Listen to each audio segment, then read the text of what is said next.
Hi everyone. మీకు తెలుసా, మన ఇండియాలోనే మన ఇండియన్స్కి కొన్ని ప్లేసెస్లో యాక్సెస్ లేదని? అదేంటో తెలుసుకుందాం.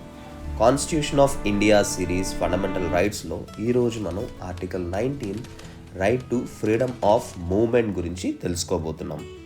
19 క్లాజ్ 1D ప్రకారం ప్రతి ఇండియన్ సిటిజన్ కూడా ఇండియా మొత్తం ఫ్రీగా స్వేచ్ఛగా తిరిగే హక్కు ఉందన్నమాట. ఈ ఆర్టికల్ యొక్క ముఖ్యమైన ఉద్దేశం ఏంటి అని అంటే, ఇది కేవలం భారతీయ పౌరులకే వర్తిస్తుంది. అలాగే ఏ స్టేట్ అయినా ఏ సిటీ అయినా ఎటువంటి పర్మిట్స్, ట్రావెల్ కానీ పాస్పోర్ట్ కానీ ఏమీ లేకుండా స్వేచ్ఛగా ప్రయాణించే హక్కు మన భారతీయ పౌరులకి మన భారత రాజ్యాంగం కల్పిస్తుంది. ఈ ప్రొవిజన్ యొక్క ముఖ్యమైన ఉద్దేశం ఏంటి అని అంటే, మన భారతీయులంతా ఒక్క కుటుంబానికి చెందినవారు, మనదంతా ఒకటే భారత కుటుంబం, నేషనల్ ఇంటిగ్రేషన్, సౌభ్రాతృత్వాన్ని పెంపొందించడానికే ఈ క్లాజ్ని పెట్టారు. అలాగే నేషనల్ ఇంటిగ్రేషన్తో పాటు ఎంప్లాయ్మెంట్, ఎడ్యుకేషన్, మైగ్రేషన్ని కూడా ఈ ఆర్టికల్ ప్రమోట్ చేస్తుంది. అది ఎలాగంటే, మనం ఎడ్యుకేషన్ కోసం ఢిల్లీ వెళ్తాం, ఎంప్లాయ్మెంట్కి ఉద్యోగానికి ముంబై వెళ్తాం, ట్రావెల్కి గోవా వెళ్తాం, కాశ్మీర్ వెళ్తాం. ఎక్కడా మనకి ఏ రిస్ట్రిక్షన్ ఉండదు. దానికి కారణమే ఈ ఆర్టికల్.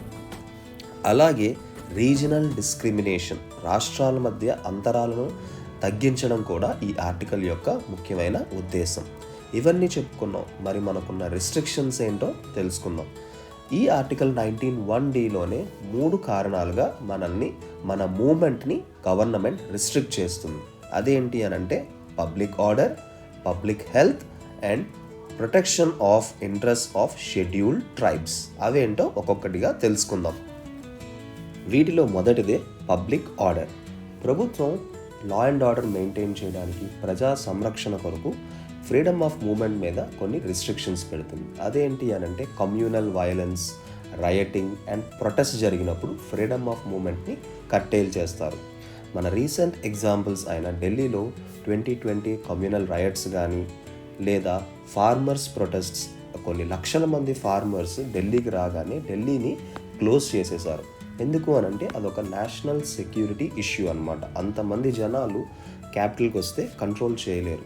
అలాగే ఎలక్షన్స్ టైంలో freedom of movement, inter state travel మీద ప్రభుత్వం నిషేధం విధిస్తుంది. ఎందుకంటే ఎలక్షన్ ఫ్రీ అండ్ ఫెయిర్గా జరగాలని. ఈ ప్రొవిజన్స్తో పాటు national security, defence installations, Rashtrapati Bhavan, parliament, ఇటువంటి నేషనల్ ఇన్స్టిట్యూషన్స్ దగ్గర ఫ్రీ యాక్సెస్ ఇవ్వరు. ఎందుకంటే వాటి భద్రత చాలా ఇంపార్టెంట్ కాబట్టి. ఇవి పబ్లిక్ ఆర్డర్ బేస్ మీద గవర్నమెంట్ రీజనబుల్ రిస్ట్రిక్షన్స్ ఇంపోజ్ చేస్తుంది. సెకండ్ రీజన్ ఏంటి అని అంటే, పబ్లిక్ హెల్త్. పబ్లిక్ హెల్త్ నియంత్రించడం కోసం, పబ్లిక్ హెల్త్ని ప్రమోట్ చేయడానికి గవర్నమెంట్ కొన్ని రిస్ట్రిక్షన్స్ ఇంపోజ్ చేస్తుంది. ఈ ప్రొవిజన్ మనకి కోవిడ్ టైంలో అందరికీ చాలా సుపరిచితమే. క్వారంటైన్స్ జోన్స్ పెట్టడం, లాక్డౌన్స్ ఇంపోజ్ చేయడం, epidemic diseases act and national disaster management act ప్రకారం కొన్ని ఏరియాస్ని రిస్ట్రిక్ట్ చేయడం ద్వారా ఎపిడమిక్ డిసీజెస్ని కంట్రోల్ చేస్తుంది. ఇదే పబ్లిక్ హెల్త్ పరంగా reasonable restrictions. And the third reason is protection of the interest of scheduled tribes. అదేంటో తెలుసుకుందాం. మనకు తెలుసు, మన దేశంలో అనేక షెడ్యూల్డ్ ట్రైబ్స్ అనేక స్టేట్స్లో స్ప్రెడ్ అయ్యి ఉన్నారని. వాళ్ళలో కొంతమంది షెడ్యూల్డ్ ట్రైబ్స్ చాలా ప్రత్యేకం. ఎందుకంటే వాళ్ళు ఇంకా పురాతన యుగంలోనే ఉన్నారు. Like Sentinelese in Andaman and particularly north eastern స్టేట్స్లో ఉన్న షెడ్యూల్డ్ ట్రైబ్స్. వీళ్ళ యొక్క కల్చర్, వాళ్ళ యొక్క ల్యాండ్ అండ్ అటానమీని ప్రొటెక్ట్ చేయడానికే గవర్నమెంట్ ఈ ప్రొవిజన్స్ని ఇష్యూ చేస్తుంది. అలాగే మనకి తెలిసిన ఇంకొక ఇంపార్టెంట్ ప్రొవిజన్ ఏంటి అంటే, ఇన్నర్ లైన్ పర్మిట్ సిస్టమ్. ఈ సిస్టమ్ ద్వారా నార్త్ ఈస్ట్లో కొన్ని స్టేట్స్కి ఫ్రీ మూమెంట్ ఉండదు. ఓన్లీ విత్ ప్రయర్ పర్మిషన్ మాత్రమే ఆ స్టేట్స్లో మనం ఎంటర్ అవ్వగలం. ఆ స్టేట్స్ ఏంటి అంటే, అరుణాచల్ ప్రదేశ్, నాగాల్యాండ్ అండ్ మిజోరాం. ఇది ఎందుకు అని అంటే, ఒకటి సెక్యూరిటీ పర్పసెస్. ఇవి బోర్డర్ స్టేట్స్ కాబట్టి నేషనల్ సెక్యూరిటీ చాలా ఇంపార్టెంట్. అలాగే ఇంకొకటి protection of the scheduled tribes.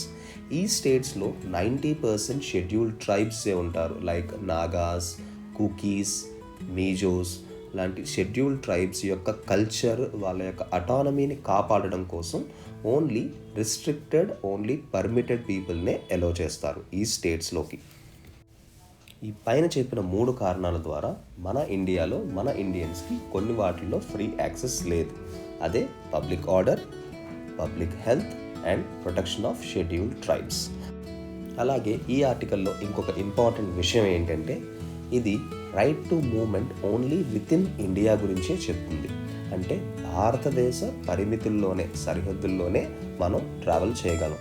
అదే మనం ప్రపంచం తిరగాలి అంటే ఆ హక్కు మనకి ఆర్టికల్ 21 రైట్ టు లైఫ్ ద్వారా అందిస్తుంది. అది ఎందుకు అనంటే, విత్ ఇన్ ద కంట్రీ అయితే ఫ్రీడమ్ ఆఫ్ మూవ్మెంట్ భారతదేశం గౌరవిస్తుంది. కానీ రైట్ టు లైఫ్, మన పర్సనల్ లిబర్టీ అండ్ లైఫ్లో ఆర్టికల్ 21లో ప్రపంచం మొత్తం ఎక్కడికైనా వెళ్ళొచ్చు, స్వేచ్ఛగా తిరగచ్చు అని ఆర్టికల్ 21లో మెన్షన్ చేశారు. ఇదే article 19 clause 1D freedom of movement in India అనగా ఫండమెంటల్ రైట్స్.